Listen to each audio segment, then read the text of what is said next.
With a number of student activists elected to power, the opening session of Hong Kong's parliament promised to deliver some protests. 70 politicians were sworn in. Most took their oath without incident.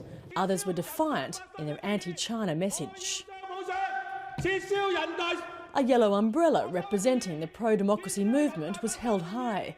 The parliament's copy of Hong Kong's basic law was torn up. Politicians were told it was a constitutional requirement to read the exact wording of the parliamentary oath.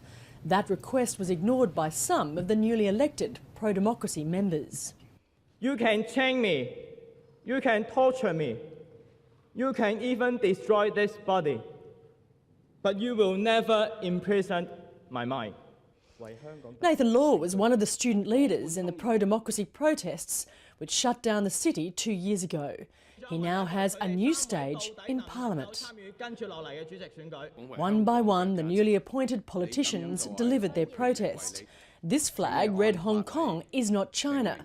Sixtus Lung from Youngspiration also mispronounced China, but denied it was deliberate. Sorry, our English is not very good, so maybe have some accent. The Secretary-General has vowed to disqualify those who refuse to read the exact wording of the oath. 3 politicians had their oath rejected, but they're not convinced they'll lose their seat.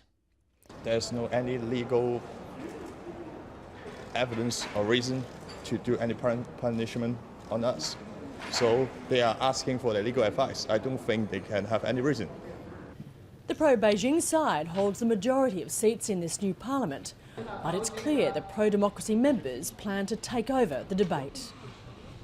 They're transgressive in a way in their behaviour, and they have already made it very clear during the election that their tactics is to bring transgressive contention into the legislature and basically bringing street-level protest into the legislature.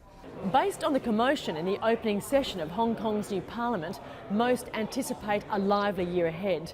The pro-Beijing camp has vowed to pursue legal action against those who question the city's basic law.